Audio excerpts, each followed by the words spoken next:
So my name is Roy Meunier. I'm a vice president of engineering here at Cambridge Blockchain. Our company is trying to solve KYC, which stands for Know Your Customer, problems at large financial institutions using the blockchain. Let's see, my background is a computer engineering degree, bachelor's, and an MBA.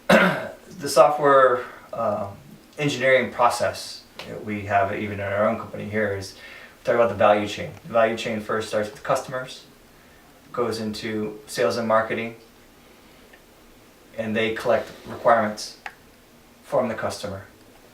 Then in the engineering side of the fence, we have a product team and we have an engineering team which would try to create a product to solve those needs or requirements of the customer. Is it viable in terms of timeline? In terms of, can we do this in 1 year or 10 years? Yeah, I can create anything software-wise, but it might take me 10 years.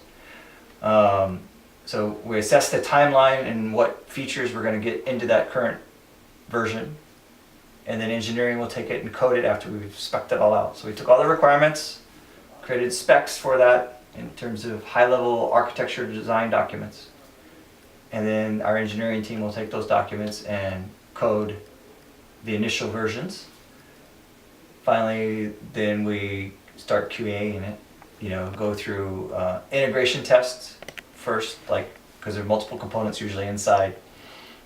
Integrate it internally, integrate it externally, and then release it. And then once we release it, the customers come back and they say, oh, we wanted to do this, we wanted to do that, we have these bugs, and that starts the whole value chain over again. So it comes back all the way to customers, and then sales and marketing says, oh, okay, we can solve those things for you, but it's going to take us 6 months, a year, and it comes back through and repeats, rinse and repeat. So that's the engineering process that we institute here, and every company I've been at. So in the last 4 months, we've also have customer demands. So the customer says do X, Y, and Z. We just have to figure out a way to do that. Now, if you created some product off the shelf that no one's asking for, and you're trying to just create it and then go sell it, well, that's more difficult because now you're not constrained by requirements, you're not constrained by time. The customer, and that goes into sales, marketing, and then that would go into my product team. Like they'll define the product, they develop the product, and then you got deployment